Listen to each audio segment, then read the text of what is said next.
This week on Not Sam Wrestling, Adam Cole is here to talk about NXT moving to the USA Network. We're going to talk about NXT going over to USA. We're going to talk about Clash of Champions. We're going to talk about a very polarizing episode of Monday Night Raw. Kofi Kingston versus Brock Lesnar, a whole lot more. This is Not Sam Wrestling. This is Not Sam Wrestling. Introducing your host from New York, here is Sam Roberts. Here we go. This is it. Historic week in the world of wrestling. Welcome to Not Sam Wrestling. This is history. I think we're going to have several historic weeks in the next few weeks, okay? Like, I think in a couple weeks I'll probably jump on here and say it's a historic week, because it's true. Both are historic weeks. And we're going to be here to cover all of it. This is Not Sam Wrestling on the week that NXT, the developmental brand that could, moves to the USA Network to potentially take over the wrestling world entirely. It's an amazing time to be alive. It's incredible, and I feel like this week is the beginning of everything that we've been talking about. Oh, this is going to happen. This is going to be crazy. This is going to be nuts. This is going to be history. This is it actually happening. This is the beginning of everything going down.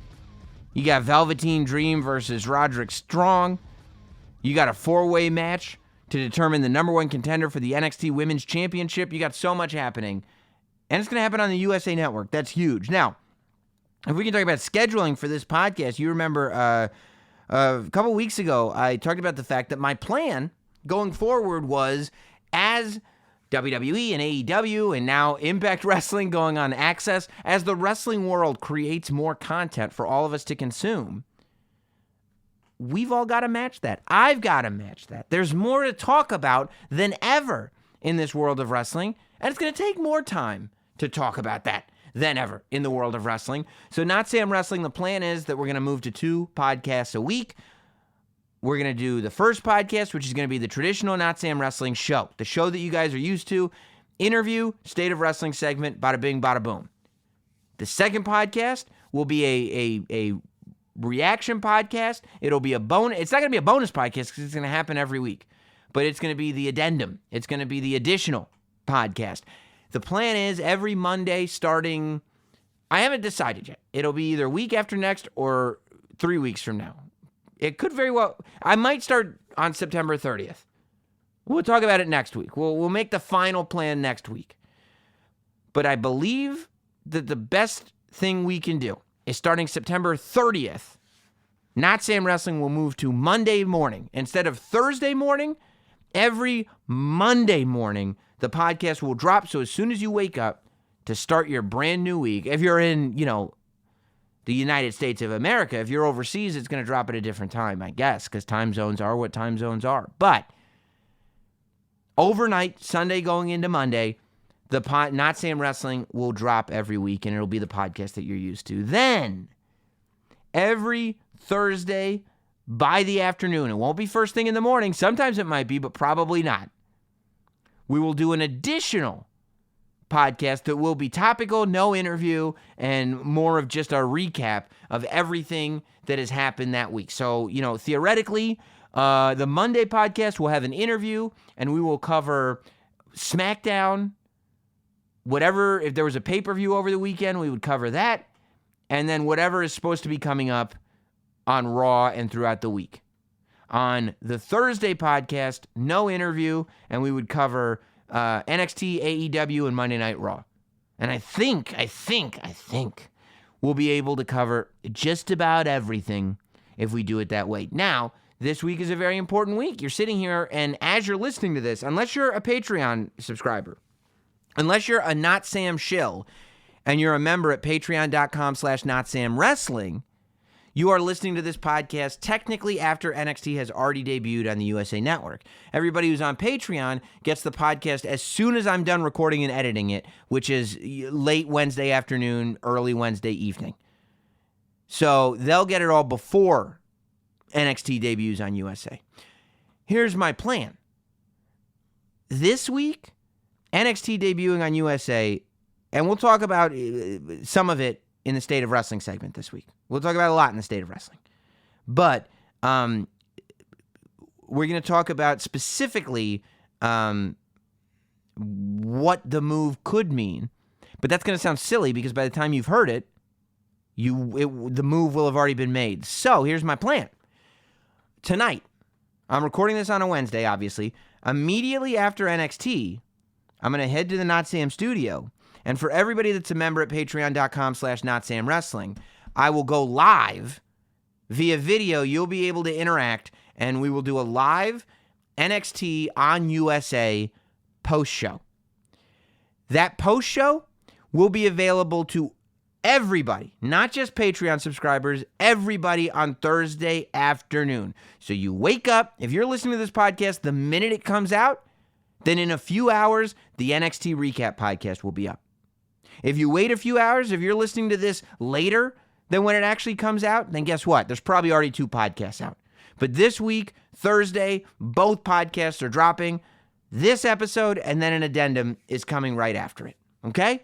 That way, we can get the recap of NXT on USA, and we can get it done in real time. But if you want it quickest, all the content that we make, if you want all the Not Sam Wrestling content that we make, if you want all the Not Sam Wrestling content that we make absolutely quickest and without any advertisements, you got to sign up at patreon.com/NotSamWrestling. That's where everything goes first, always.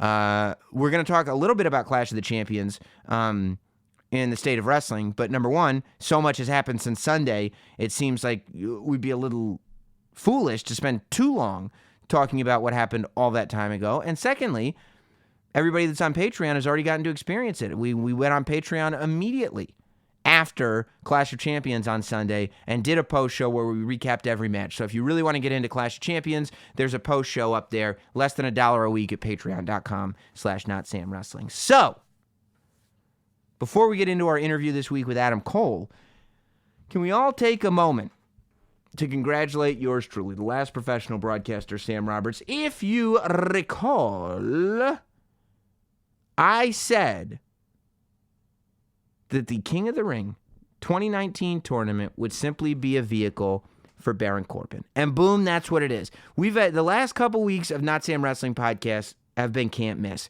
Whether it was Matt Tremont last week talking about deathmatch wrestling, and if you didn't listen to that because you don't know who Matt Tremont is or whatever reason, don't miss that episode. It's really, really interesting. It's a great interview with a great wrestler that you should all be familiar with. But the week before that, we talked to Baron Corbin backstage in White Plains at the Westchester County Center, and it was a nice, lengthy interview. And he talked about being the king. And he was talking about how, he's been talking to his wife about how he's going to have to get a new crown. Well, we already saw the crown get crushed. But, I did pat myself on the back, as I tend to do, when Baron Corbin did win, as I knew he would. And I said, hey, man, I did it. I predicted this. And a lot of people were cool about it. A lot of people were like, yeah, dude, you're the man. You said it was going to happen. And by the way, I also said weeks ago that Baron Corbin is going to become cool to like. For a long time, he's been cool to dislike. It's going to become much more in vogue to appreciate his contributions. You mark my words on that. And when it does, you remember that I was the one that said, all you Baron Corbin haters will turn around. And you'll still boo him because he's a bad guy, but you'll appreciate him in a different light than you have in the past. And probably won't admit it, but you'll know. And as long as you know, I'm okay with that. But the thing is, there were a lot of people on Twitter that were saying, oh, big deal, last professional broadcaster Sam Roberts. That's the most easily predictable thing ever. Of course, we all knew Baron Corbin was going to win. Bro, don't even with me, okay? There were a lot of people that predicted Baron Corbin was going to win once he got to the finals. But when those brackets were announced for the very first time, people weren't saying Baron Corbin was going to win. I didn't hear it anywhere. People thought I was nuts for saying Baron Corbin was going to win. Before the brackets were even first announced, I said Baron Corbin was going to win. I wrote out my brackets before they actually announced the brackets. They just announced which superstars were going to be in the tournament, and I was saying Baron Corbin was going to win. A lot of people were saying Andrade was going to win. If you remember when this whole thing first started, I think Drew McIntyre was the pick that most people had. wasn't Baron Corbin. But I knew it from the beginning. So I'm just saying, give me my credit. That's all. And don't pretend like you knew if you didn't know. Be honest. That's all. I'll tell you when I'm wrong, but I'll also tell you when I'm right. And in this instance, I am right. And by the way, we'll talk about it in the state of wrestling, but if you go back and you listen to some of the things I said right after Clash of Champions as it pertains to what's going to happen at Hell in a Cell, I was right.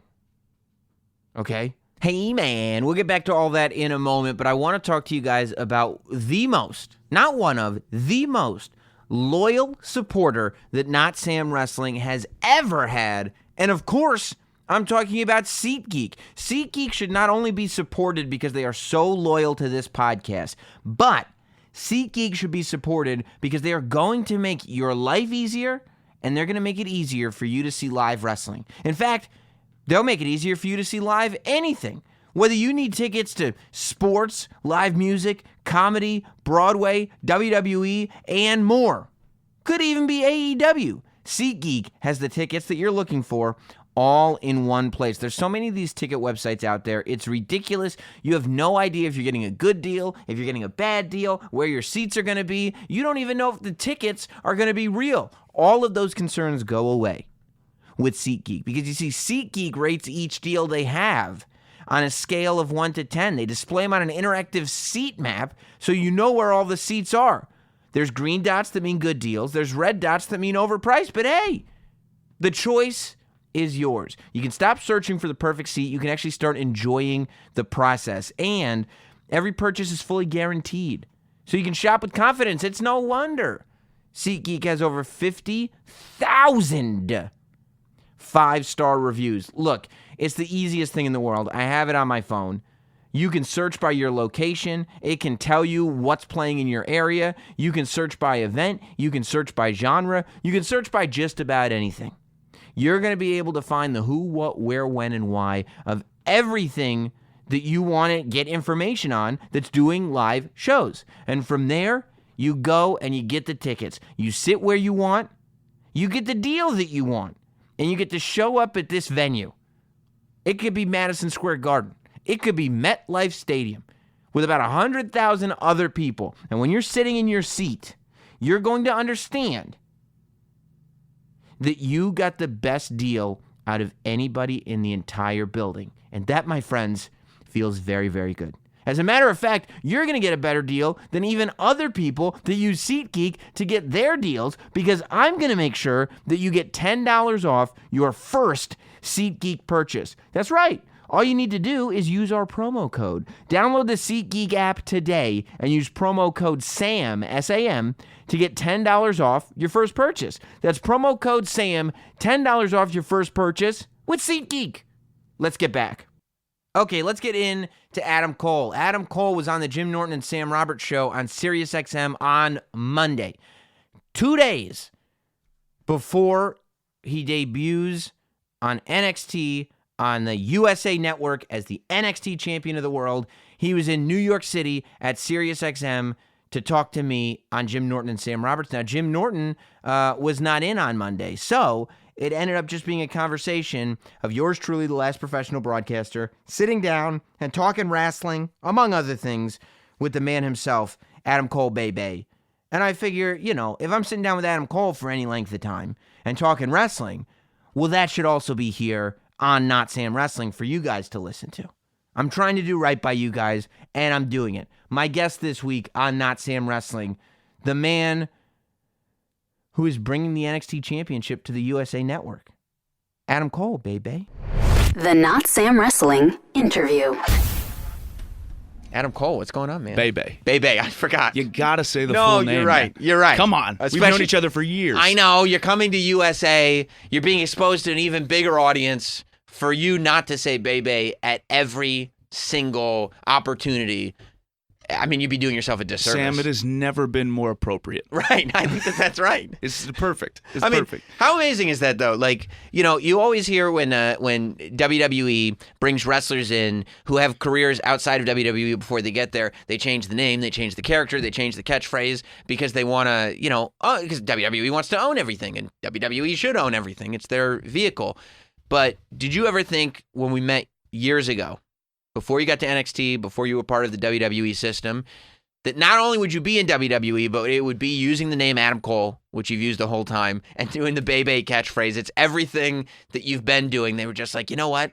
Everything you've been doing, just do it here. Yeah, it's crazy. Right? When you really think about it. Right. Because, of course, when you start, you hope that things like that come true. Yeah. Like, of course, in my perfect world, in my 18, 19-year-old brain, I was like, okay, I'm going to be Adam Cole forever. This is the character I'm going to build. And at 19, you're like, well, I'm awesome. Yeah. So why wouldn't they just want me to be all awesome? Figure it out, and I'm just going to do this forever. But yeah, in a perfect world, especially because I've had such an attachment to this character, right, and developing it and being such a big part, and obviously creating the perception of who Adam Cole is. So to think that, to show up here and be able to further develop that character, but also I'm still Adam Cole. I still throw my hands in the air and say Adam Cole, baby, and now more and more people do it with me. Yeah. So yeah, the audience reacts the same. There's just a much bigger audience. Right. Yeah. Right. Yeah. Exactly. Like it's in arenas now. Yeah. Right. Yeah. Right. Which for the first 5 or 6 years, I know I told you this before, but no one did it with me. I would throw my hands up, yell Adam Cole, baby, and people would boo. So somewhere along the line, after I'd forced it down their throats for years and years and years, they decided, okay, it's cool. Now, when you were first doing it, because you get to the ring, you put your 2 fingers in the air and you go, baby! And you could see at first people were like, I'm not going to do that. Come on, you didn't think it was cool from the gate? That's stupid. Why is he doing that? So when they were booing you when you did that, did you start doing that because you're like, I'm a villain, so I'm going to do something that makes people boo? Or did you honestly go like, that's a pretty cool thing to do? No. I by no means thought it was cool. That for sure is exactly what happened. I had seen Joey Matthews on an independent show. Yeah. And he would walk around and throw his hands in the air with fists in the air and go, Joey Matthews, over and over again. And the people were getting more and more upset. And I was like, oh, this is brilliant. This is perfect. Yeah. So I added the baby at the end.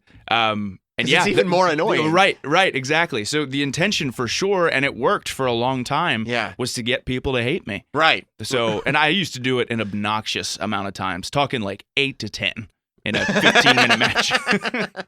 So literally every 1.5 to 2 minutes. I'd say. Yeah, fair enough. Yeah, like we could throw another one in here. Is it because you're at a place now where I guess, if you watch the show, I would still classify you as a villain. Mm-hmm. But at the same time, I think there's an embrace to the fact that everybody kind of likes you. Sure. Right? Like you don't do things intentionally to get people upset. Do you miss that you could do something like really stupid and go, people are going to know this is stupid. They're going to boo me. Like there's got to be some pleasure. Like for a comedian. Yes. If you're going up and you're like, wait, my job, I don't have to get the laughs. My job is to get people to boo me. This is way funner. Right. I would imagine that when you're like a real bad guy and your job is to go out there and just do things that people are going to hate, that's got to be the funnest thing in the world. 100%. It is. Yeah. So I've come to terms with the fact, especially in a place like NXT, and the wrestling fan now, even the general wrestling fan, is pretty passionate and really knowledgeable. I've come to terms with the fact that they've been on this ride with me for a really long time, even before WWE. So there's a certain respect there for me that I think they feel like they've been a part of my journey. So in turn, they are supportive. But I will say this, the time where it would really bother me is maybe through the curtain they cheer, maybe they do Adam Cole, baby. But as the match goes on, they start rooting for the good guy. And they're cheering for the good guy. Like when I'm in there with a Johnny Gargano or a Ricochet or a Velveteen Dream or a Matt Riddle, I may get a more positive response through the entrance. But 10, 15 minutes into that match, everyone's chanting for the other guy. So if you're... That's what I'm focused on. If you're mid-match and you're getting more of a good guy reaction, are you sitting there going like, oh no, I'm not doing my job? Yeah. I'm screwing up here. I got to do something to change course. And I normally do. And it works. Yeah. I mean, that's why you're a professional. That's why you're the champion. In there, I'm very aware of that. And normally, again, our fans are so great. They go along for the ride with us. And lots of times they are rooting for the good guy. But yeah, if there's ever a scenario where I'm in there with someone and I feel like they're still behind me a little bit too much, I'm like, I have to change something. This isn't working. That's why my mind has always been boggled at the idea of going from pro wrestling to MMA. Because in MMA, like, you have to lock out the audience, and you might find yourself reacting or not reacting to them, but you're certainly not concentrating on manipulating them. No. You're concentrating on killing your opponent, because if you don't, your opponent's going to kill you. When you're in a world of wrestling, like, your brain has to be so trained to go, okay, I have to get this audience to follow me on the story that I'm telling. I can't imagine shutting that off. Right. You know what I mean? Right. Well, because that obviously is the most important thing Yeah. as far as being a professional wrestler. But then on top of that, there's so many other things you're focused on. You're the guy that you're in there with, the referee, the cameras, time cues. Like, you're spinning so many plates at one time that sometimes people forget, okay, I have to make sure I stay in tune with what the audience is feeling, how they're reacting, and making sure they have the best time possible, depending on what your job is. Totally. So, but could you see yourself in a scenario where you could turn that off? You know what I mean? Like, if you were doing some other athletic endeavor, whether it's MMA, whether it's, I don't know, basketball, whatever you're doing. Yeah. Like, could you see yourself going like, wait, no. I just concentrate on what's happening and not the audience at all. So I would like to say that I think I'd be able to do that, but I don't know. It'd be difficult, right? I'm so used to, it's been over 11 years now where I've been so focused constantly on the audience and how they feel. Yeah. That it would be incredibly distracting, I think, doing something and going, okay, I just have to focus on the task at hand instead of how the audience is feeling. I don't know. I'd like to say that I'd be able to, but I don't know if I'd be able to. So for those that don't know, Adam Cole, as we said, Bebe, NXT champion of the world. And the reason that he's here is because NXT, what it started as, was WWE's developmental area, where they would take, whether it's people like Adam Cole who have wrestled outside of WWE or people who have never wrestled before or whatever it is, and kind of train and allow people to adapt to WWE's style so that when they debut on WWE TV, it feels comfortable. It's not a shock. It's not you're ready to go. But as they brought more people in and people started to want to watch the developmental process, people just started watching it as its own brand. And then it launched a TV show on the WWE Network. And then you guys started doing pay-per-views called takeovers on the WWE Network. And the takeovers have become the best shows in wrestling in the world. And it's brought to the point that NXT is no longer, there's like a secondary NXT almost, where there still is a developmental system happening. But the NXT that we see on television really has nothing to do with developmental anymore. It's its own entity and brand. It's got its own storylines, its own champions, its own wrestlers. You only see the NXT superstars on NXT, and it's gotten so big that you guys are moving off the WWE Network. And as of Wednesday at 8 p.m. primetime, you're on USA, on cable across the nation. Like, is that mind-blowing that you I would imagine when you come to NXT, you're going, okay, I've been wrestling for, at that point, 10 years, 9 years, whatever it was. Yep. Yeah. And you go, I got to kind of figure out this system, and then I'll move right on and start doing Monday Night Raw and SmackDown and whatnot. Now, I would think that you guys have Wednesday nights on USA. What's the difference between Monday or Wednesday or Friday? Right. This is the spot. You're there. You're like, this is it. Instead of calling you up to the main roster, they just called the whole roster up and made it a main roster. It's so awesome because, again, I've been with NXT now for a little over 2 years, and even in that small time frame, to see the growth of the brand and more people come to these events, or more and more people saying, oh, I'm a giant fan of NXT, has been awesome. I've known that the second NXT got the opportunity to be on TV, that we were going to create a bunch more fans. I know for a fact so many people who haven't even gone to a wrestling show before, but they're like, oh, check out NXT. They have an absolute blast. So now that so many more people get the chance to see us on USA Network is going to be awesome. I'm really proud of this team. I know how hard we work. I know that a lot of us don't view going to Raw or SmackDown as a call-up, but just a move to another brand. Right. Especially at this point. Now the proof is we're on the USA Network. So it's really cool because, again, I know our team feels the same way that I do. We're really proud of the product we put on. We really do feel that NXT is the best pro wrestling on the planet. So I'm excited. Do you start thinking about things like cable ratings and stuff like that? I mean, this is a whole different world. When you're just doing a show that lots of people are watching, but it's on the WWE network, it's a subscription-based model. I mean, that's why I love doing a show on Sirius, because they're like, oh, what are your ratings? And I'm like, I don't know. Right. It doesn't matter. They don't even tell us. Who knows how many people are listening? Could be 1 million, could be 3. Doesn't matter as long as people are subscribed, and people seem entertained by it. It just doesn't even occur to me. Yeah. But if I were on traditional terrestrial radio, it would be all about the quarterly ratings, the reports coming in every week, the numbers.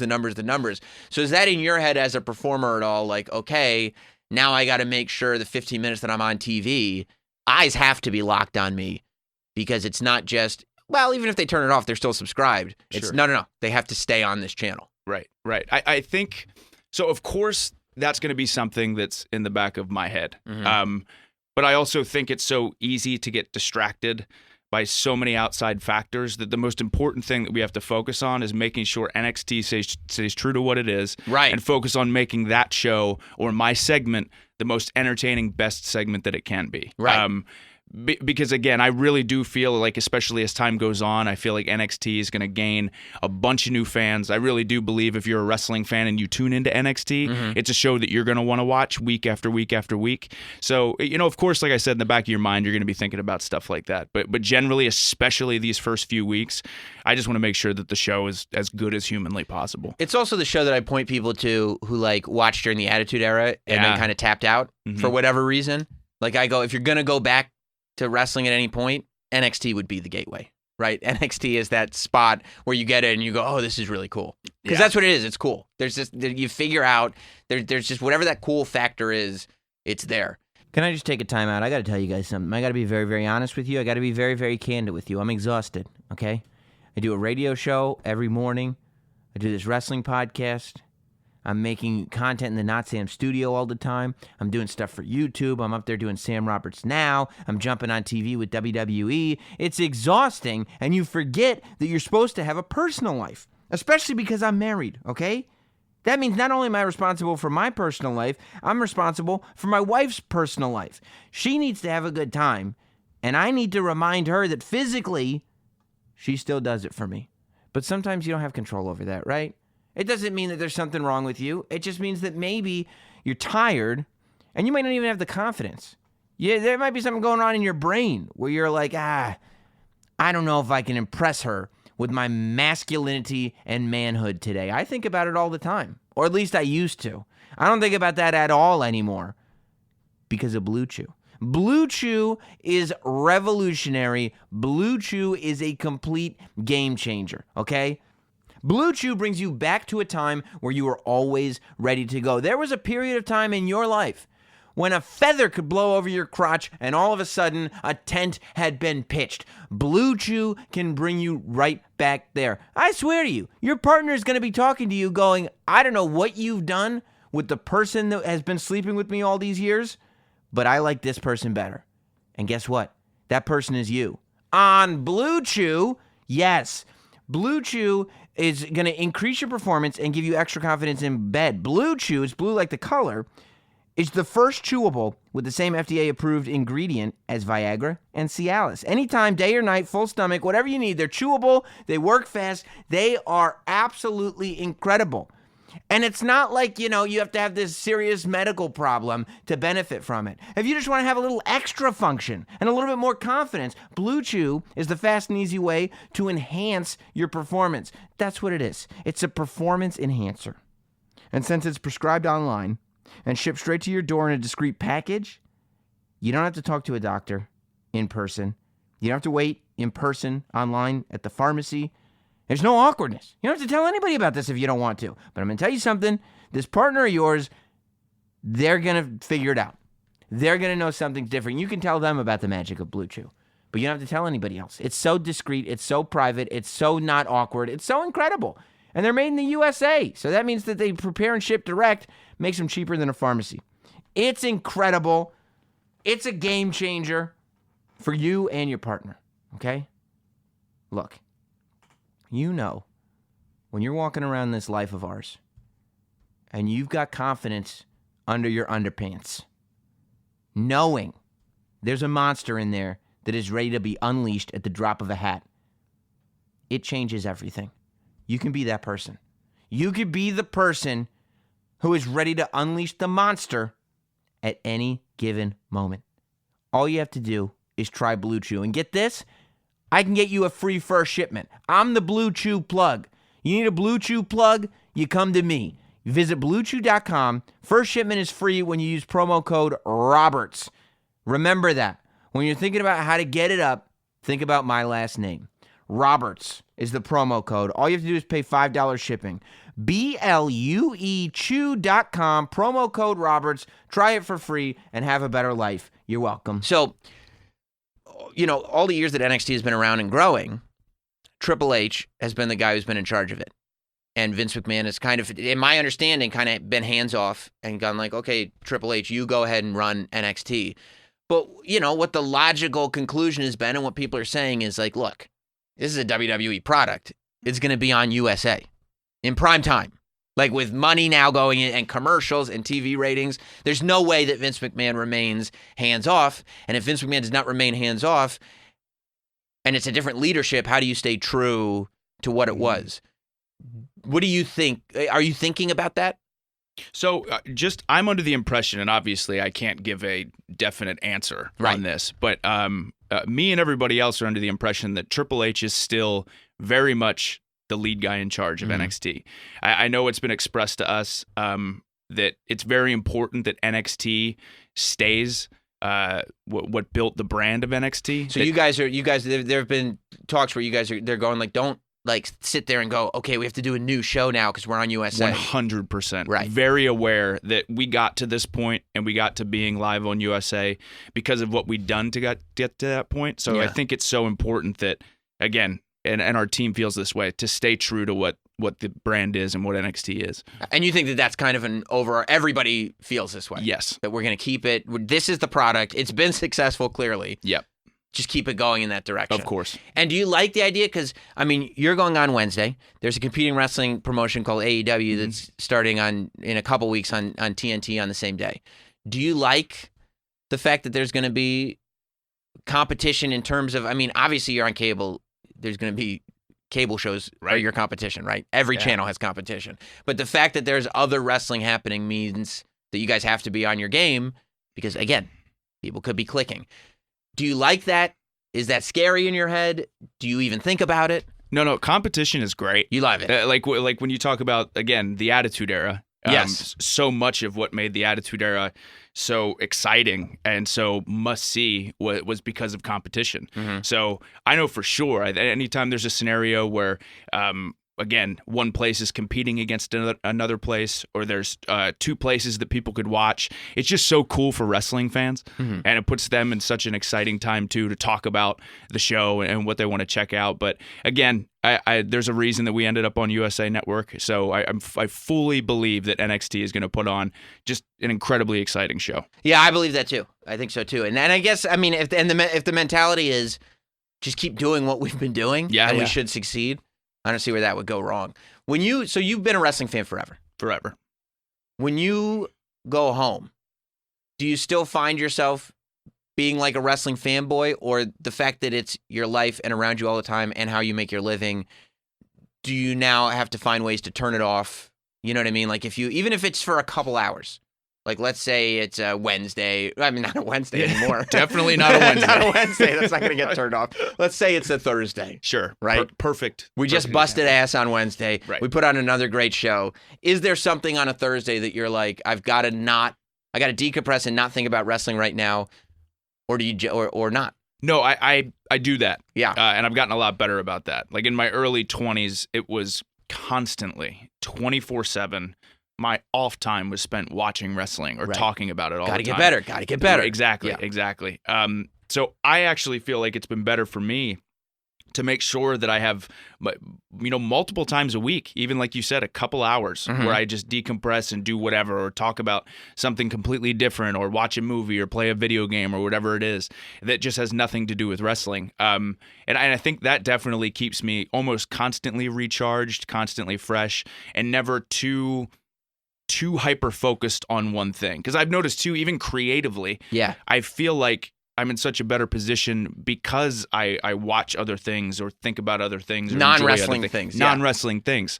It just helps you kind of think outside the box a little bit too, and it's healthy for you. So, is there anything that you like have fallen into now outside of the wrestling world that you were like, oh my god, there's so much great stuff outside of the wrestling world? Yeah, well, video games. Yeah. Like just until I'd say about 4 years ago, I got crazy into them. Like my younger brother was the one who always played them, and I would kind of, especially early on in my wrestling career, I was like, that's a waste of time. You don't want to spend your time doing any of that. Now I'm addicted to like the stories and the cool gameplay and how you can get so invested in a game for hours and hours and hours. Like you get attached to these characters just like you do in TV shows or movies. What game are you playing? Right now, I'm playing a game called Borderlands 3. It just came out a couple of days ago. It's called a looter shooter. But I'm literally, Sam, I've been waiting for this game for 4 years. I had this thing pre-downloaded, ready to go midnight. Stayed up till 4 a.m. playing this bad boy. Yeah. So you pre-ordered. Yeah. Which is like the whole pre-order system, because I see like you can pre-order movies now on iTunes and stuff. Like the whole system is ludicrous because it's a download. There's literally infinite stock. Only advantage of a pre-order Yes. is on the console, it actually preloads the game. So at midnight, you can play it. Oh. So Whereas if you don't, it's a big game, Yes. so if you buy it afterwards, you gotta wait 3-4 hours till the thing downloads. and So you can't be doing that. I can't wait 3 or 4 hours, Sam. That's playtime that you could have had. Exactly. Yeah. 12:30, I was in deep, ready to go. So do you that day when Borderlands 3 comes out, do you go, I gotta condition myself, I gotta sleep in the morning, gotta take a nap in the afternoon because this is getting my evening? Right. I was You do. fully prepared, knowing that, okay, I'm going to be exhausted tomorrow, but there's a point where I can take a nap here. I'll get to bed nice and early. There's another time for me to play. Yeah, fully invested. Yeah, and a little bit of planning. And you have a girlfriend, or is she your fiance or Girlfriend. Girlfriend. Okay. We live together, though. Okay, that's So okay. Very All serious. right, so it's very Yeah. serious. Do you have to explain to her, like, look, I gotta take a nap in the afternoon because I got this game coming. I need to not be disturbed, because there always is like stuff. Like I talk to my wife because we have unconventional jobs, right? Sure. So there will have stuff come up where I'll go like, Jess, I need the afternoon just to myself. Just like I'm gonna need a nap. I need you to keep the kids away. Blah blah blah. And then I will hope that she doesn't ask why, because she'll go like, well, why is that? And then it'll be Right. something like stupid, like. Well, fortunately for me, she just works her tail off all the time. Right. So anytime I suggest a nap and she's home, she's amped. She's like, let's take a nap together. This is perfect. So it's never too much of a problem for me to say, hey, I'm going to make sure I take a nap. She gets excited. Yeah, your girlfriend is a dentist and a wrestler, right? Yeah. So do you sit there when you got somebody living in the house that's both a dentist and a wrestler, and you're like, I'm just a wrestler, even though you're the champion of the world? Yeah. Even though you're going to be on USA, even though everything's coming up Adam Cole, do you sit there and she's also a wrestler, is going to be on TV, and also a dentist? Do you go like, oh, I can't really, like, you can't come home and complain? Like, I can, because my wife stays home, and even when she's like, I've been with the kids all day, I go like, oh, I mean, honey, the rat race. I got to talk for 3 hours a day. It's impossible. It's so difficult. I hate it.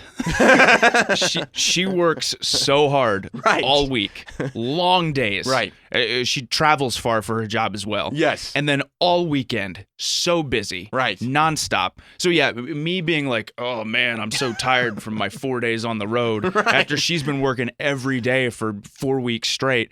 Yeah, I don't really have much room to complain, and No. it's a bummer. No. It's She's a like, bummer. she's like, just a wrestler then, huh? That's all? No? You're not a doctor? or- Okay, I'm a doctor. Yeah. Did you ever at any point think about doing anything either besides wrestling, or going like, well, I'm going to need a day job in case this doesn't work out? Yeah, so I Like, I'm didn't. going to need a profession. Right. Like I was really adamant. Like again, 9-10-year-old me was like, oh, I'm gonna be the next Stone Cold Steve Austin. You're pretty that's sure. It. Yeah. Yeah. But I did have a day I'm sure job. you, by the way, you were the only 9 or 10-year-old that thought that too. Because it's just going to be the one, and it was just you. Right. Everybody else was like, no, it's going to be Adam Cole. But I did early on in my independent career, I did work at a retirement community. That was like my side job because I wasn't making near enough money Right. to wrestle. Like when I first started, I wasn't making any money. So yeah, I worked in a retirement home, and I taught kids swim lessons also. So I would work. I had my girlfriend's schedule I Right. did the work during the week, wrestle on the weekend. So, But it wasn't like it was not being a doctor. it wasn't a doctor. Like when you're a doctor, it's like, this is Come on. what I do. There's a title with it. You're like, yeah, well, I spent 6 months in a retirement center helping old people. Not near as exciting. I know. Changing out bedpans. You're just. I actually worked in the fitness center. So I was there more to keep an eye on everybody and make sure everyone was safe and okay. And then also did kid swim lessons So in the same facility. Oh, okay. So, Yeah. but you never had to change a bedpan.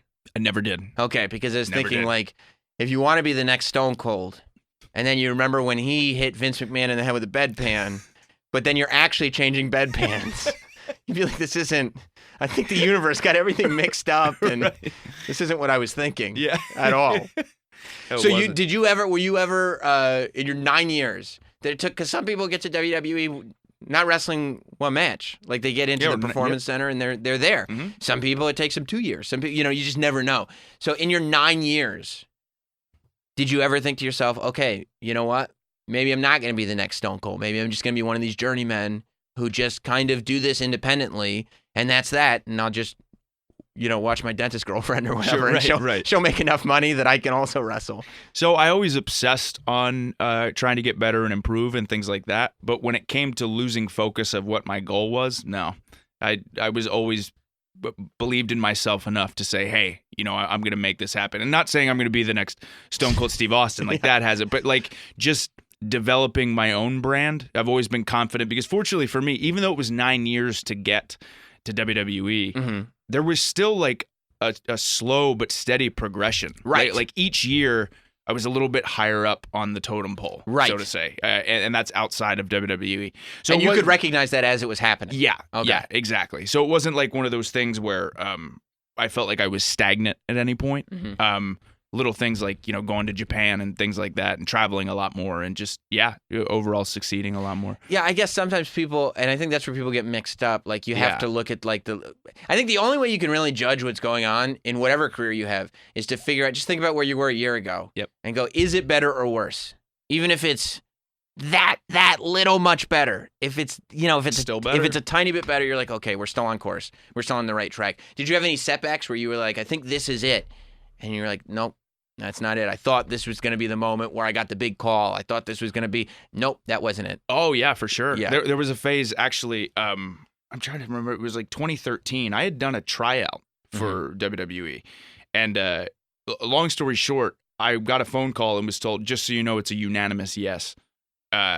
Like every single coach is saying yes to you. So get ready to come down here. And that wasn't an official call. That was like a, hey, buddy, just so you know. Yeah, that was like a friend call. Which Gotcha. still, though, I was great. so amped. I was the television champion at Ring of Honor at that time. So I like lost the championship. Like I was going. You told them. You were like, I'm going to. Yeah. Yeah. Yeah. Because, I just thought I was going. And it was pretty apparent, like, okay, this is the real deal. Yeah. Until a few weeks later, Yeah. I got a phone call saying that, hey, it's not a no forever, it's just a not right now. So I was crushed. And I Yeah. felt like such a dummy, telling the company I was working for, like, hey, I'm out of here. Oh, just kidding. And then you're like, hey, Ring of Honor, #1, can I have my job back and also the championship again, please? But I've said this before, too. I would not have changed that for the world. That was the start of a really big run for me on the independents.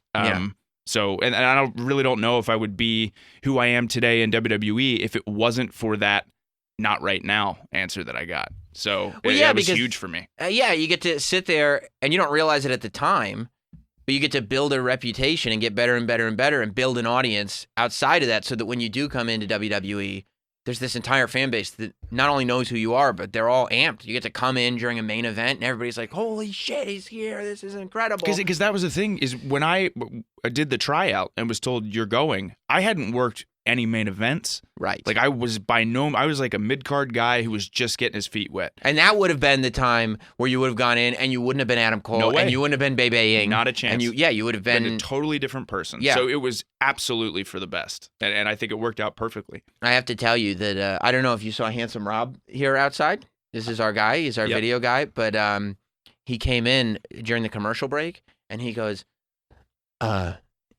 Adam Cole's outside. And I go, okay, yeah, tell him to come in. And he goes, oh my God, I just saw his eyes. they're incredible. I go, what? And he goes, he's got the most incredible eyes. Am I lying, Rob? Did you not? I mean, I feel like, here's my thing. I feel like if a man's going to be complimented, I know that if I have people talking bad behind my back, keep it behind my back. It doesn't make me feel good. Sure. But if there's compliments behind my back, let Share me it with the know. world. Share it. I'm Yeah. not going to be bashful about it. I'm good at taking compliments. I would hope that you are too. That's what you said, right, Rob? Yes, Adam has lovely eyes. Thank you so much. Thank you. And you noticed them right away. Yes, that was the first thing I noticed. Have you been Lovely told eyes. that before? Excellent. Yes. Yeah, Yes. by young producers? Obviously. Men, women, Yeah. just old ladies, There's just beautiful eyes. This is when you know it. They say beauty is in the eye of the beholder. Not true. You know what I mean? If you actually are, if your eyes are that great, you're going to hear it everywhere you go, right? Right. What has there been any shocking culture shock? I don't want to say shocking twice, but has there been any culture shock in getting to the WWE, and now you're, especially, now that you're representing the NXT brand as it comes to USA, like it's a very high level, higher level than you've been before for sure. Yeah. Is there any sort of culture shock that went with that? As far as NXT being on USA Network? No, now? and just for you, like when you're like, oh, my life is different, or I didn't expect it was going to be like this, or I didn't know that it would feel like this to get this kind of recognition. Okay, sure. Or like this is what it feels like to have action figures on the shelf of Target. Right. Yeah, and this all happened so fast, it seemed. It's amazing, the scope of WWE and seeing so many cool things that have come from working here now. Like you said, the action figure was like such a crazy thing. Right. To be able to show my mom my action figure was so cool. Yeah. But I think this job moved so fast. And fortunately, I had experience prior to working main events of really important shows. So as far as the actual wrestling, I didn't feel too uncomfortable in that environment. Right. But yeah, seeing and you're in a video game. I mean, you're a video game guy. Exactly. You're in. I'm an video achievement. games. Get this, okay? There's a secret achievement in the game called Bebe, and you get 10 gamer points if you win a match as Adam Cole. That's almost cooler than being in the game. It's named after the stupid catchphrase you made up to get people to boo you. They put the catchphrase in a game so that they could achieve the honor of having your character. Life is crazy. It's crazy. Sam. It's crazy. Do you sit there and go like, oh my God, how do I deserve all this? Or do you go, I busted ass. This is what this was all for. A little bit of both. Yeah. So yeah, generally speaking, of course, I've never been, I know the character is, but I myself am not a crazy, I deserve all this. I'm very aware that I'm owed nothing in wrestling, and I do make sure I appreciate all the cool stuff that comes with it. But then at the same time, part of what keeps me going is saying, hey, I've been working my tail off for 11 years, and I do deserve this, and I'm going to make sure I keep working hard. So yeah, a little bit of both. Yeah. Well, Adam Cole, NXT premieres on Wednesday. Have you wrapped around your head around the fact it's the day after tomorrow? No. Like it's not this sort of thing where it's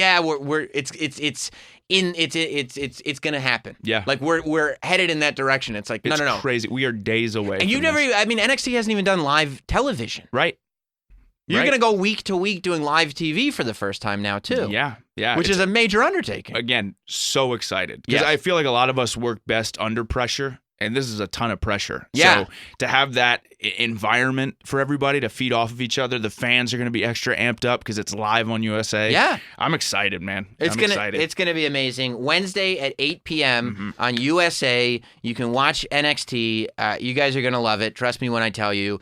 And Adam Cole, I've now interviewed you on a motel balcony in Reseda, California, and on a morning show on Sirius XM. So congratulations to you. Congratulations to you. Oh, thank you very much.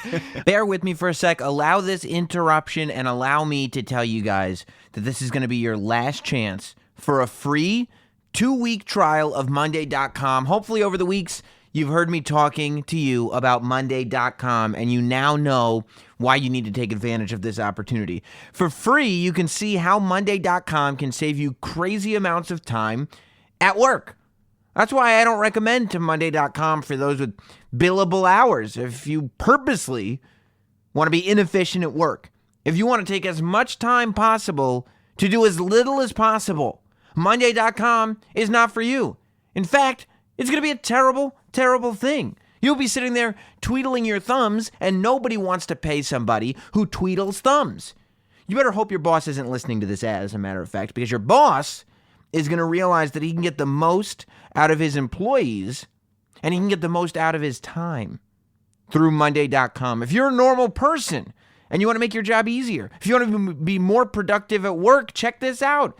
Monday.com, it's an easy-to-use project management tool. The platform's suitable for any size team, okay? Whether your team is you and Hot Dog, maybe intern Reed, there's not that many people in the Not Sam organization. However, the Not Sam organization could grow. It could grow to thousands across the globe. And if it were to grow to that extent, which, let's be honest, it will, Monday.com can still be just as effective.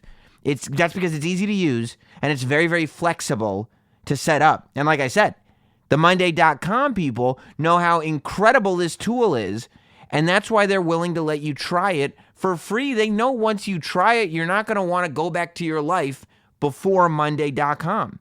They know that you're going to be hooked on being able to customize your workflow and remove miscommunications from your workday entirely. So right now, go to monday.com/notsam. They're going to give you a free 14-day trial, and this offer is only good for another month or so.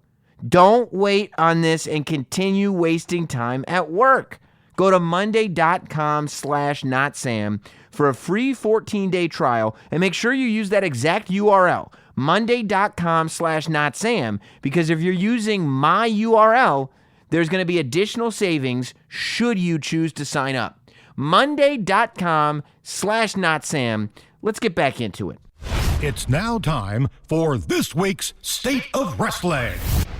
Hey, welcome to the State of Wrestling. This week on Not Sam Wrestling, of course, the top 5 stories of the week in this world of sports entertainment, as declared by yours truly, the last professional broadcaster, Sam Roberts. It was a very interesting week, you know. I guess we'll start with number 5, which, as I said at the top of the show, I think I mentioned it at the top of the show, we covered in depth over on patreon.com/NotSamWrestling on a bonus show that we put out. But I'm talking about Clash of Champions. So, you know, as we talked about on the bonus show, I think Clash of Champions was overall very good. The matches, for the vast majority, most part, I mean, I don't think there were any bad matches, and most of the matches were really good. I thought the Sasha Banks Becky Lynch match itself was the best match.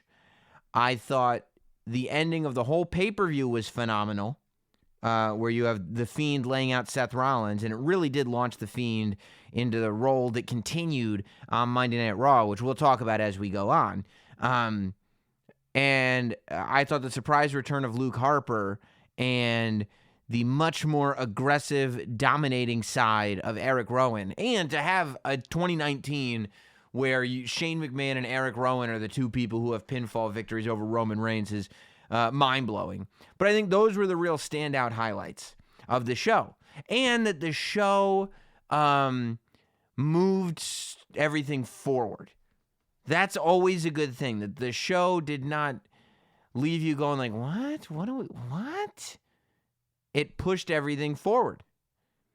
You know, there was a lot going on with the wrestling websites and the wrestling journalists, quote unquote. I'll say wrestling journalists now. We had our is wrestling journalism or not discussion on a previous podcast when David Bixenspan was on the show, and I really, really enjoyed that show and having him on. So I will say wrestling journalists, they caught quite a beating. Some of them, I think Meltzer, fair or unfair, caught a beating over saying Luke Harper would not be returning, and then 2 days later he returned. Wrestling journal also a couple of wrestling journalists caught a beating for the Sasha Banks Chronicle, which was really, really good. I would recommend the Sasha Banks Chronicle. Gives you some insight into what's going on in her head and what has been going on in her head.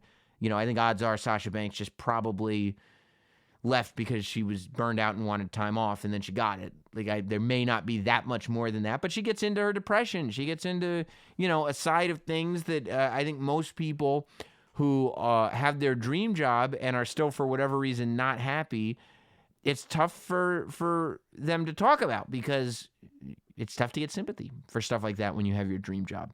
But there was flack thrown to wrestling journalists who reported that, Sasha Banks had left after spending WrestleMania crying on the floor of the hotel locker room, of the women's locker room, and then of the hotel and of the WrestleMania party, wherever she was crying. I don't remember where the report said. But she specifically said on this Chronicle that was ridiculous and not true. Which, I believe Sasha. I believe that is not true. I believe that didn't happen. But I also believe that there could have been miscommunications. There could have been informants that weren't that good to some of these wrestling journalists. That's possible. Miscommunications happen. I will say it's not part of the Clash of Champions story, but it has been very entertaining to watch wrestling journalists going at each other on Twitter this week. And not because, they're cannibalizing each other. I actually think that wrestling journalists appear to be policing themselves. I love that good wrestling journalists, people that I consider good wrestling journalists, are calling out bad wrestling journalists. And the people who have integrity in what they do and take pride in what they do and approach it, at least attempt to display journalistic integrity, are calling out those that they feel do not, and that make things up and that do not have the same integrity. I think that should continue, not only because I'm entertained by it, but for the health of the industry of wrestling reporting. I think it's a very good thing that people who do it, without respect for anything and that make things up or that are just not, that are making all wrestling journalists look bad. I think they should all be called out. And I think they should be called out by people who consider themselves good wrestling journalists. I think that shining a spotlight on somebody in your profession who you think is a hack, especially if it's true that they actually are a hack, I think that that's a good thing, because I think that sometimes people don't know who are the hacks and who aren't. So go ahead and point them out. I think it's great. Differentiate. Police. It's wonderful. It's good. It's righteous. And I think that that's a good thing. But, so yeah, I thought Clash of Champions, generally speaking, was a success. A success, I thought that some of the matches were pretty straightforward. I thought that some of the time on the pay-per-view, it was like, okay, that wasn't bad, but it also wasn't like, whoa, you got to see this. It was like, yeah, that's probably the way that should have gone. Pretty straightforward. But then, it had what you need. It had its moments. And I say that it's good that it pushed the story forward. Because I feel like I should be a wrestling journalist. The way I go, hey, see, if I said, I hear that Baron Corbin is scheduled to win the King of the Ring, instead of saying, I think Baron Corbin's going to win the King of the Ring. There are wrestling journalists that act like that. These are the people that are getting called out, and I like that. I like that those people are getting called out. But I feel like if I were a hack and presenting the stuff that I do as fact instead of just some stuff I'm making up, I would look like I really had I was very informed instead of just somebody, not Sam Stradamus is what I've been called for a couple reasons. Number one, obviously the Baron Corbin thing. We talked about that at the beginning of the show. But for those of you lucky enough to be Not Sam shows on Patreon, if you listen to the Clash of Champions pay-per-view recap immediately after the show, I said a few things. I said, number one, it's clear to me, first of all, obviously we're going with The Fiend versus Seth Rollins. I don't think that that's a bold prediction. I think that literally every single person that watched the pay-per-view was like, okay, that's where they're going. But the two things that I did call out, one of them has already been announced as official. The other, I believe, will be announced next week, in my opinion. However, as a hack wrestling journalist, I would say my sources tell me. So I think that I said right after the pay-per-view, well, not only is now, because they went all over the building, are Sasha Banks and Becky Lynch going to have their rematch at Hell in a Cell, but I believe that match will take place inside of a Hell in a Cell. And somebody tell me that Becky Lynch has any kind of advantage in that match. Preposterous. Becky Lynch acted in a bit of cowardice in that match, getting herself disqualified and then holding the title up like she had won something. And she gave Sasha Banks that beatdown, but it seemed like a desperation move.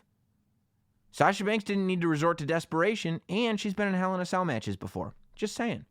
Just saying. Something has Becky Lynch shook up.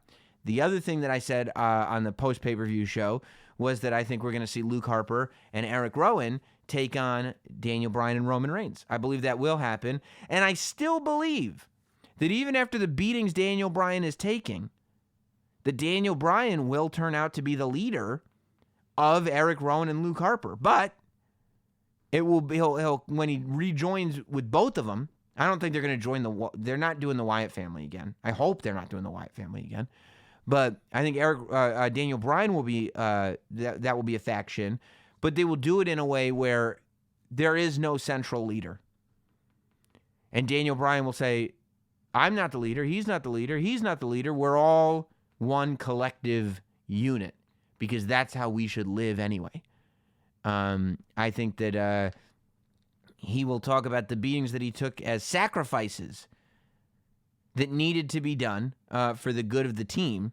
And I think this for a couple reasons. Number one, I don't see Daniel Bryan going back to being a good guy, and I don't know what Daniel Bryan has if he's just getting beat up by Eric Rowan and Luke Harper and then moving to the next thing. I don't know how does he come back and be a good guy unless they're going to do Eric Rowan and Luke Harper versus Daniel Bryan.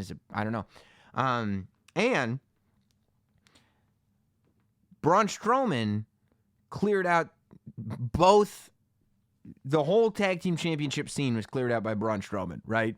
The Revival are the tag team champions of the world. On one show, you've got the tag team champions getting cleared out by Braun Strowman as he's clearing out other people too, right? So it's not a difficult task for him. On another show, you've got this tag team, Eric Rowan and Luke Harper, destroying Roman Reigns and Daniel Bryan. Clearly, Eric Rowan and Luke Harper are not going to be in the tag team title scene immediately because they're way better than any other tag team in the division, and it wouldn't exactly make things competitive. At some point, they will probably be back together as a tag team in the tag division. But for now, they're playing in that main event space. And if they're going to play in the main event space, what happens after a match with Daniel Bryan and Roman Reigns? I think the only thing that could happen is Daniel Bryan joins them and they become a main event faction. Otherwise, they just stay a team, and win or lose, you start to ask, if it's just the two of them, why aren't they the tag team champions? So I think that Daniel Bryan and Roman Reigns will face Harper and Rowan at Hell in a Cell, and I think that Daniel Bryan will turn on Roman Reigns and create a faction where there is no central leader, but a collective. It'll be a collective community between Daniel Bryan, Eric Rowan, and Luke Harper. I'm very excited to see Luke Harper back. I was a huge fan of the Bludgeon Brothers. I was super bummed out when Harper went down with the injury. So I'm really glad that the two of them are back together and dominating people again. I think it's great. Story number 4 this week. Story number 4 comes from AEW. The name of their television show was announced. It's AEW Dynamite. Of course, they're on TNT. TNT, meaning Turner Network Television, but also TNT is a bomb. Nitro, TNT Dynamite. So, first of all, I don't think the name's that important. I think at the end of the day, it's going to be about what's on TV. I personally think they should have just called it AEW. Like, there is no other TV show. It wouldn't be confusing. It's the only promotion that's going to be featured. If they came out with a second TV show eventually, then you could name that show or whatever. But I just don't, like, the same way NXT on USA is named NXT on USA. I think that is what it is. When Raw first came out on the USA Network, WWE had Raw, Superstars of Wrestling, Wrestling Challenge, All-American Wrestling. It turned into the Action Zone. Like, they've always had multiple TV shows. And if they only had one TV show, it was just the WWE Superstars of Wrestling, right? It wasn't, and that was just because what you called it. So, yeah, I mean, I don't think that a company with only one TV show even needs a name. I also don't know why you would want to draw similarities to Nitro. Like, I know 90s nostalgia is hot right now. But Nitro wasn't successful ultimately. So I just wouldn't want that kind of energy around me personally. I would want to distance myself entirely from the entire WCW Nitro brand because it had a couple good years, but ultimately was unsuccessful. But realistically, so, so I mean, if it were up to me, I liked it when it was just AEW on TNT. Ultimately, the name doesn't matter. Like, ultimately, all that matters is what's on the show. And there's no reason to believe that that's not going to be a good show. So yeah. I mean, I think it's interesting that that's the name. I'm certainly not blown away by it. No pun intended. All pun intended. What pun, Sam? Blown away. Dynamite. TNT. Hello. So there it is. AEW Dynamite is the name of the show. I would imagine over the course of the next 2 weeks, we'll be here. That will really start to build. I think they're smart to just let NXT have this first wave of promotion. They're 2 weeks out before their TV show starts anyway. But I think a week before Dynamite, as it were, debuts on TNT, I think that's when they'll start you'll start to really feel the build and feel the hype for what's coming. October 2nd is going to be a fun week, man. Story number 3. Speaking of fun weeks, that same week, October 4th, 2 days after the Wednesday, the Friday, SmackDown Live debuts on Fox Television, network television, in New York, Channel 5, 8 p.m. Friday night, and no surprise, they're pulling out all the stops. They've already said it's going to be the 20th anniversary of SmackDown. They've already said there's going to be special guests. But the big news is, for the first time in, I think, 14 years, Brock Lesnar is going to be wrestling on television. It's going to be on SmackDown. And he's going to be wrestling Kofi Kingston for the WWE Championship. I don't think that anybody's terribly surprised that this match is happening. There were many rumblings about this. I think that people were surprised that Brock Lesnar was on SmackDown this week and the match was made. That was a shock. But people go, well, what happens now? I think the only thing you can do, I think Brock Lesnar should win the title on SmackDown. And people go like, oh, what do you want, a part-time champion? If he wins the title on SmackDown, he won't be back until the Royal Rumble. I don't think so. Here's the thing. Brock Lesnar has a thing in his contract where he gets paid per appearance. The reason he doesn't show up that often is because his appearances are very expensive. Except for this. They're getting paid $1 billion to put on a TV show. So WWE would probably be smart to use some of that $1 billion to get Brock Lesnar on the TV show a little bit more frequently. I mean, he's gone through strings where he does quite a few Raws. Is he going to wrestle on SmackDown? Certainly not.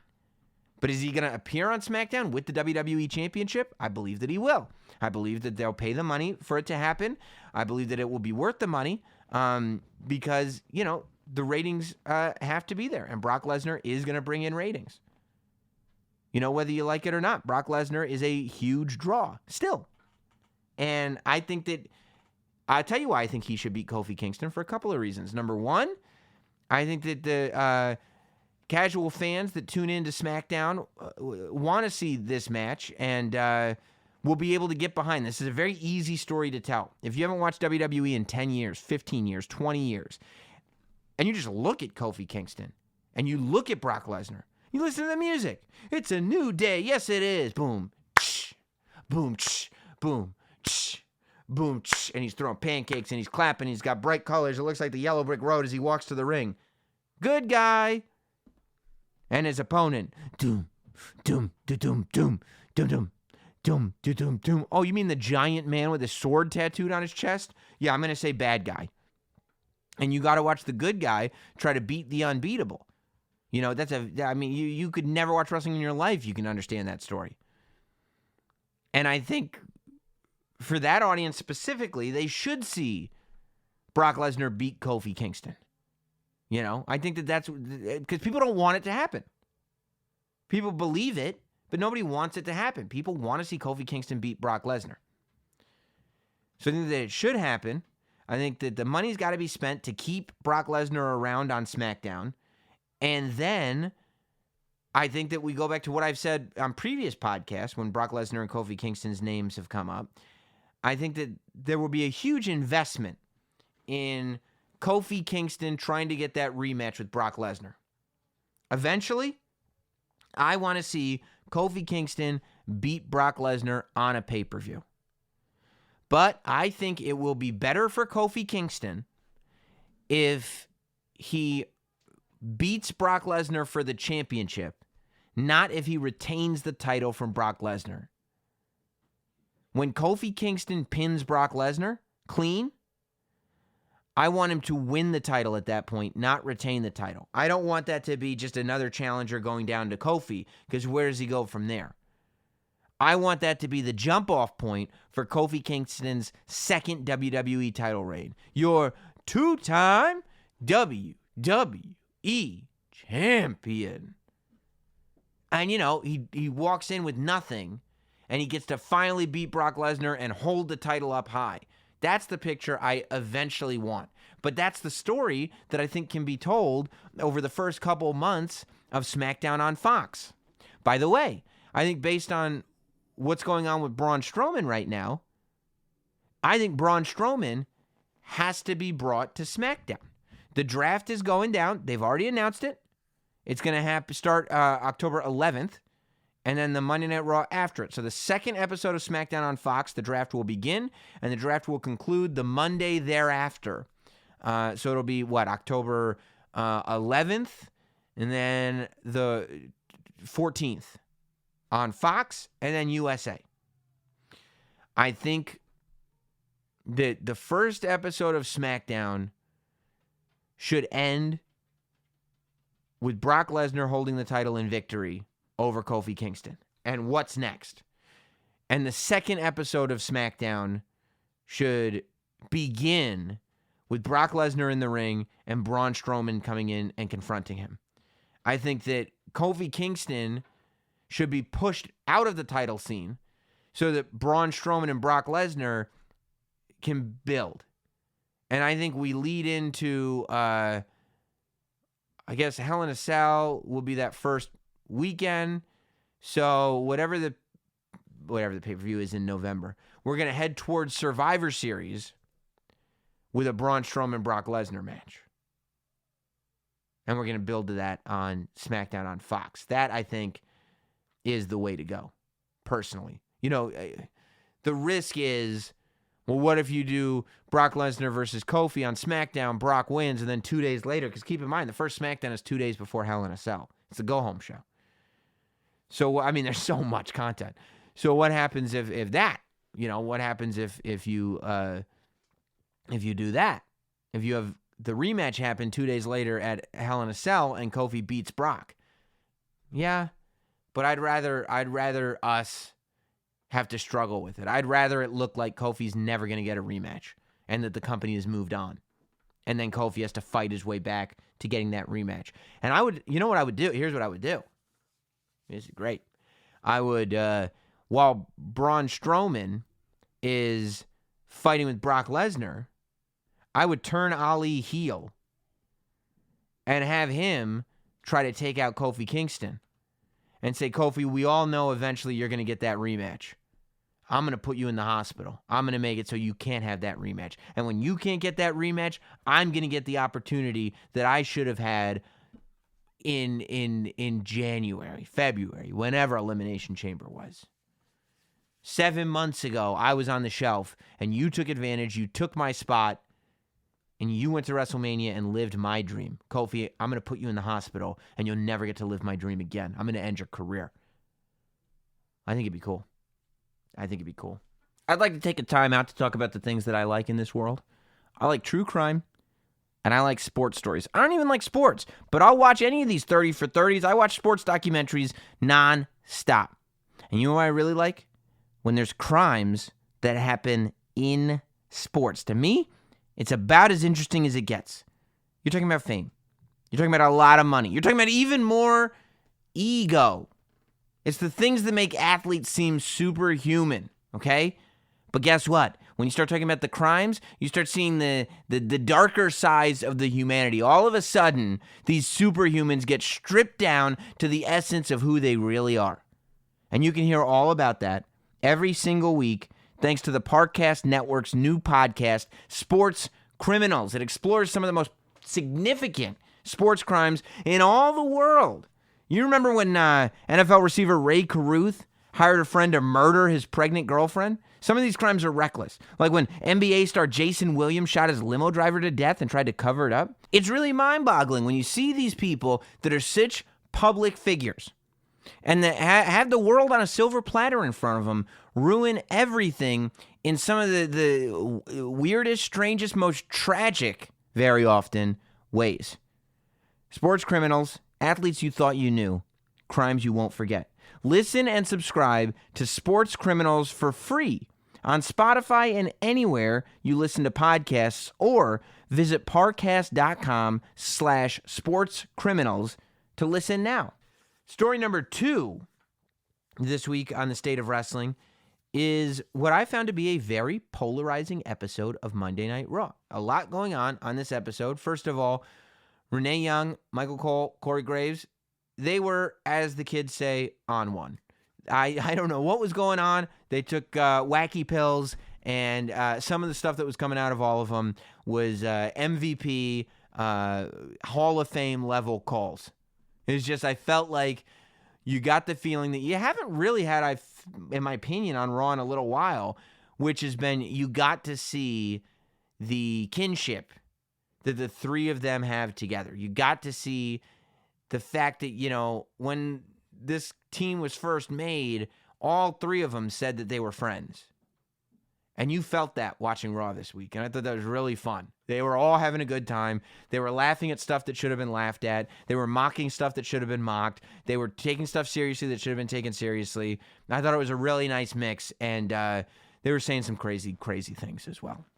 But I guess it started with the opening segment, obviously, with Seth doing the promo, and then the Firefly Funhouse thing airing, and then the upside down graphics, which Renee called out.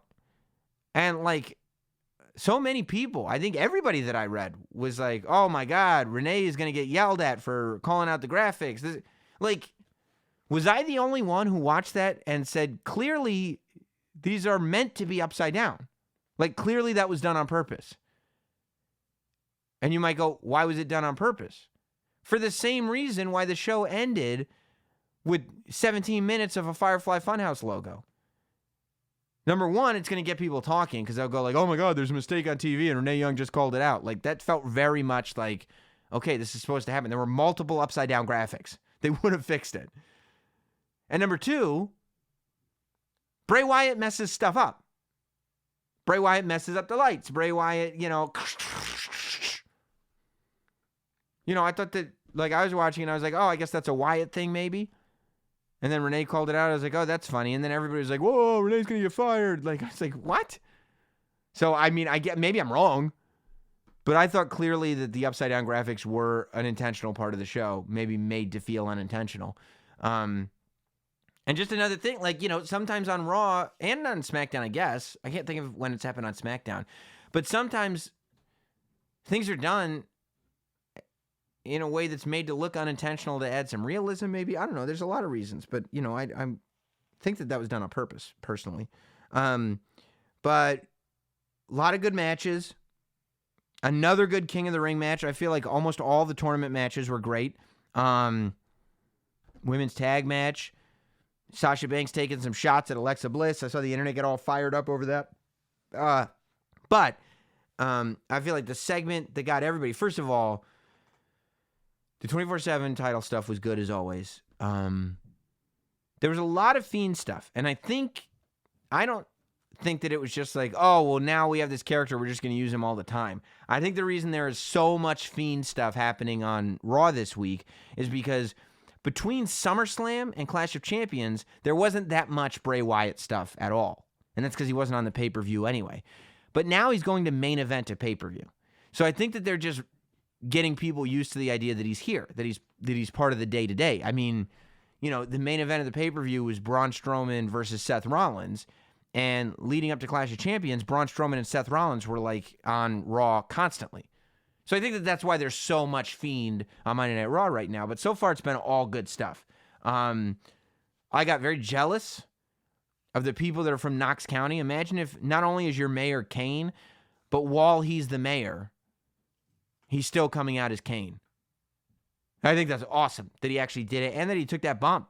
See, and that's the way it should be done, because you're watching and you're going like, oh, wait a minute. They're having Kane take out all the bad guys? Nope. The Fiend comes in and takes out the legend. I love that. I love that use of the Fiend. And then that closing shot where, like, the Fiend is, like, on top of Seth Rollins, and then it goes to the Firefly Funhouse for, like, uncomfortably long time, and it's scratchy and stuff. It's ballsy to do stuff like that, because it's unconventional, and it's against the formula, and it's really, really good. The Fiend is really, really good. As a horror movie fanatic, he's a horror movie come to life, and he's making it work. It's not corny. It's not cheesy. Like, I want more. And we got more than ever, and I still want more. And I'm not sitting there like anybody else. You'd go, he's had one match, and he's already getting a Universal title opportunity. But with The Fiend, you're like, yeah, bring it on. Give it to me. I want it.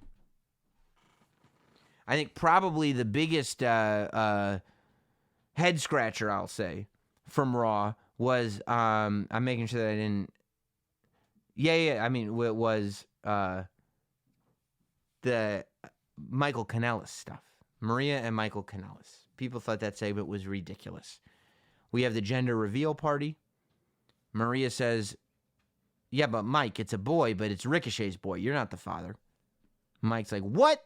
And he open hand slaps Ricochet, which I was like, what guy finds out that another man fathered his wife's child and then just open hand slaps him like he challenges him to a duel or something? I was like, what? But he challenges Ricochet. Ricochet was like, it's not mine. Mari came out for a paternity test. Ricochet beats him real quick. Maria was like, I was trying to motivate you. Obviously, it's not Ricochet's baby. It's this guy's. And we find out that sexy mustachioed Rusev is the father of Maria Kanellis' unborn child. Then Mike Kanellis says, you know what? It's all good. Don't even worry about it. And then Rusev beats him up anyway and walks out with his pregnant wife. I mean, it is so ridiculous. And then Corey Graves called him a beta cuck. And then Michael Cole called him a loser. Oh, I love wrestling so much. So I thought it was, here's the thing.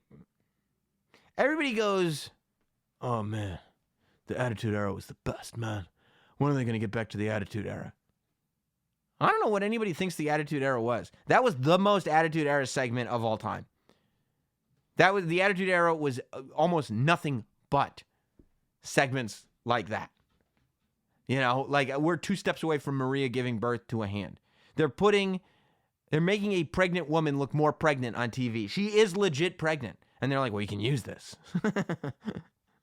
And like, she's going to have to stop traveling soon because she's legit pregnant. So I don't know what the plan is for her and Rusev long term.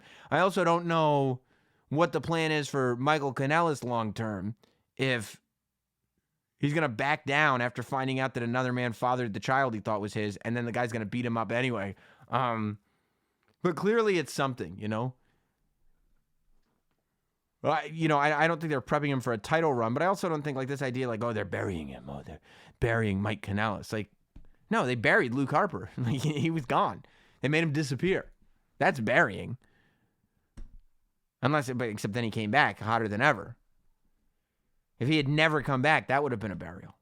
But I mean, it's wrestling. Like, it's entertainment. Everybody knows that. If Mike Kanellis was like, next week, he could come out, he could say, I'm tired of your nonsense. Maria, I want a divorce. And then he beats up Rusev, and he'd be a super good guy. Everybody would take him seriously. So, yeah, everybody understands it's entertainment. I thought Raw was fun, man. I thought it was a weird, wacky variety show. I liked the weirdness of it. And I think, really, if you're going to have a thing where you have NXT on television, and you have SmackDown and you have Raw, let Raw drift into becoming a soap opera circus. Why not? NXT is going to give you, like, something for hardcore wrestling fans. SmackDown's going to give you something else over here. Why not let Raw have this wacky stuff going on? It's 3 hours. You know? I thought it was good. I thought it was funny. The story number 1 this week is NXT coming to the USA Network. Now, again, this segment, this podcast is being taped before NXT on the USA Network exists, several hours before. There will be an addendum podcast to this podcast. If it's not already out on the exact same feed that you downloaded this from, it will be very, very soon. It's coming out the same day that this gets released, and it will be my immediate reaction to NXT on USA. But let's talk about how special this is. Adam Cole was just talking about it in the interview that we had on the show today. Firstly, I think that you have to allow, you have to give credit to the NXT stars. Like this, you have to allow, you can't sit here and say, it's unfair. You can, but it's unfair to sit here and say, well, they're just bringing NXT in to compete with AEW. Because NXT deserves to be in the position they're in a vacuum, independent of any other competition. NXT deserves to be in the spot that they're in. And quite frankly, if I'm an NXT superstar right now, I'm not thinking about winning Wednesday nights. I'm thinking about winning the week. If I'm an NXT superstar, I want to go out there and I want to be the best wrestling show on TV. I'm not looking at AEW Dynamite as my only competition. I'm looking at the Dynamite. I'm looking at the Raw. I'm looking at the SmackDown. I'm looking into Impact on Access. But I think that the NXT superstars, the same way, I'm sure that they go into pay-per-view weekends wanting TakeOver to be better than the main roster's pay-per-view. I bet that they want their NXT show to be better than Raw or SmackDown. I think the NXT TV show is going to be amazing. I think they have a real shot to have the best wrestling TV show. And maybe, I don't know if it'll translate to the mainstream. I believe that it will. I think that if wrestling fans like it the best, non-wrestling fans will feel similar. You know, I don't think that there is this separation. I think good TV is good TV. Good storytelling is good storytelling. Entertainment is entertainment. I think if you're putting on the best wrestling show, you're putting on the best show. And I think that NXT has a very good chance of becoming wrestling fans' favorite wrestling TV show. And if it becomes wrestling fans' favorite wrestling TV show, I think it will become everybody's favorite wrestling TV show. I think that's just the way it works. You know, I think that it's a huge opportunity for everybody. I hope nobody gets called up, you know, because this is the call up. This is it. Tonight is the night that NXT becomes the main roster. They called up the entire brand. NXT has been called up. And here we are. Let's go. Triple H did a conference call with the media, and I was reading about it, and one of the things, I think I was reading Sean Ross Sapp's Twitter thread about everything that they were saying, because he's a pretty reliable wrestling reporter there on the internet, and one of the things that was pointed out was that they are looking at doing more takeovers like they did TakeOver 25, separate from main roster shows. And I have to tell you, being at TakeOver 25 was a different experience. There was this feeling of the NXT guys wanting to own their brand. They loved not being looked at as piggybacking off the main roster. They loved the idea that just NXT, was coming into town, going into an arena, and putting on one of the best wrestling shows in the world. And I think that that's the attitude that they have, and I think that's the attitude they're going to carry with them. I was thinking about what brought them to this point, you know? And it's only been a few years, really. But I think that when you look at the history of NXT, I think Sami Zayn's placement in NXT is very, very, very interesting. Because I think Sami Zayn is technically in the conversation with Kevin Owens and Finn Balor, and at the time, Hideo Itami. But Sami Zayn was there before them. Sami Zayn was like, so there was the era where NXT was new. FCW had just kind of become NXT. And that's when, you know, you had Seth Rollins as the champion. You You had Roman Reigns there. You had Corey Graves was there. Corey Graves and Neville were the tag champs. All that was going on. And that was that kind of first generation where NXT was finding itself. I think the WWE Network did big things for NXT. It gave them a much bigger audience. I think that before the WWE Network, NXT was most famous for the ridiculous show that was on the Sci-Fi Network. That really the only thing that it has in common is that it shares a name, NXT. It's not considered even in NXT history. But once it got to the WWE Network, it was when people started paying attention. Let's keep in mind, the WWE Network, the first live show on the network was NXT Arrival. It was an NXT. It was what TakeOver became. And again, really, the reason that was put on the network was because they wanted to test the technology. They wanted to figure out if it would work. And what ended up happening was they put on this amazing wrestling show and exposed a whole new world to it. I think NXT really turned a corner when Finn Balor and Kevin Owens showed up. And when Finn Balor was the NXT champion. I think Finn Balor's run as NXT champion is probably the most important NXT championship run in the history of the promotion. Because I think it took them to an entirely different level. That was when you had established guys coming in and changing their names, but not reinventing themselves. Tweaking, but not reinventing themselves. Embracing who they were before they were in NXT, but changing their names and tweaking. You know what I mean? And that is when they started to begin to tour. That is when Finn Balor and Kevin Owens, that class, Hideo Itami as well, that is when they started to develop as a brand where you were sitting there going like, no, I'm an NXT fan. I like NXT. That's when it stopped to me just being about developmental and more about being an entertainment brand, another wrestling brand.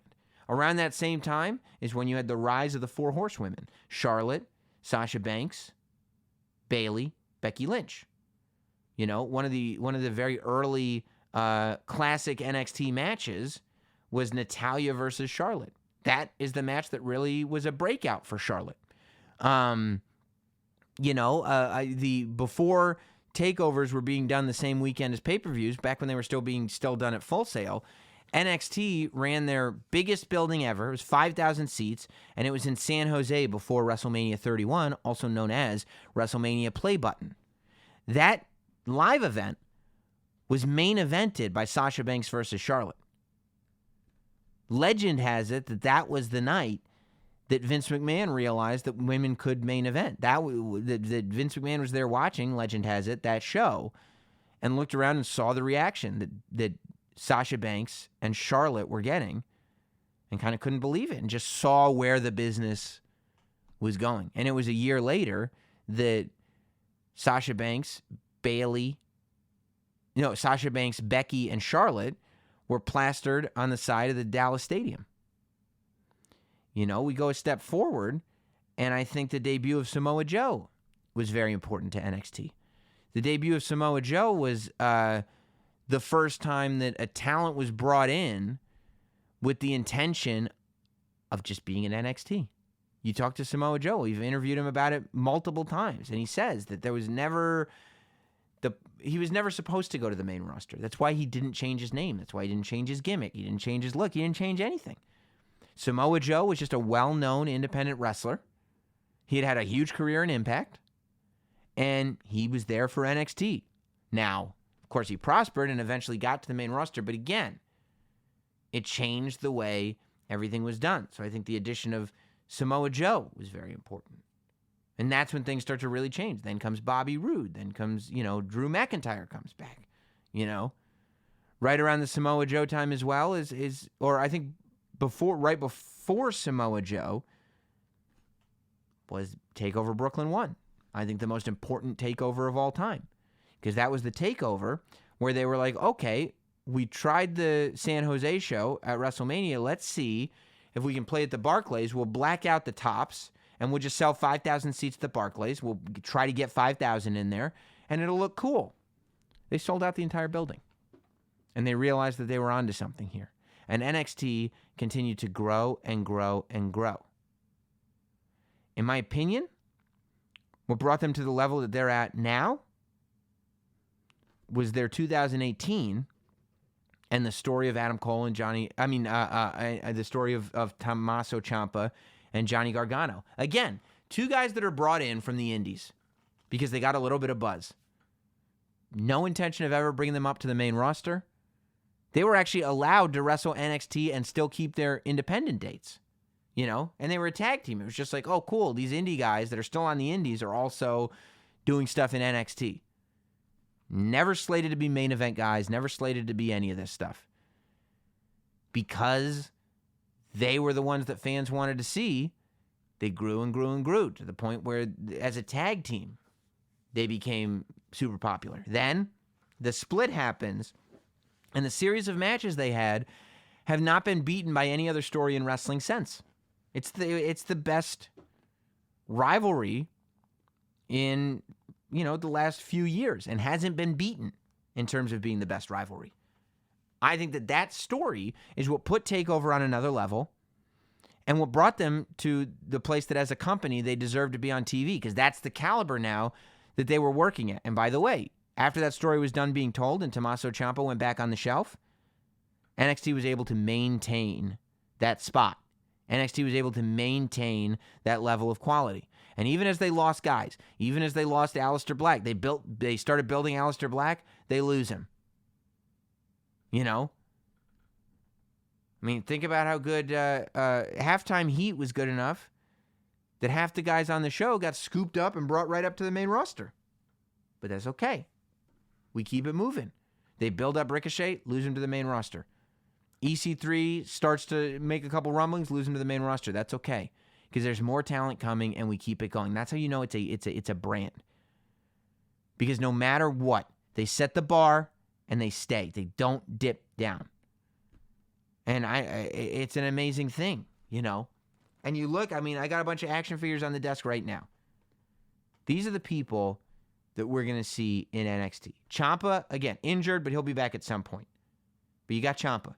You have Johnny Gargano. You have Adam Cole, Roderick Strong, Kyle O'Reilly, Bobby Fish, Shayna Baszler, Velveteen Dream, Pete Dunne, Rhea Ripley. The list goes on and on and on and on. And it's an amazing thing. And I think that's where Adam Cole steps in. I think that Johnny Gargano and Tommaso Ciampa and their rivalry put NXT on such a high pedestal, a pedestal that is higher than any place they had been before. Who is going to be able to maintain this? And that is where Adam Cole and Bobby Fish and Kyle O'Reilly and Roderick Strong come in. And they say, here we are. And that's the discipline of NXT too. Because Adam Cole's been around for over a year. 2 years. Adam Cole's been around in NXT for, it's definitely over a year. And now he's just starting to hit his stride. Now he's just hitting his peak. Not hitting his peak, but like getting to where potentially he could have been. They could have done all this as soon as he got there, but nope. We got a good thing going on here. Let's save you, and boom. As soon as it's time, we're going to go for it. And they did. And that, to me, is where we're at now. I can't wait to see the show tonight. Again, we taped this on a Wednesday. It is what it is. We're going to continue. This is a to be continued. We're going to continue the state of wrestling after NXT airs. If you're locked into this, there will be an addendum podcast. It will come out within hours of this one, and we'll talk about everything that happens on NXT on USA.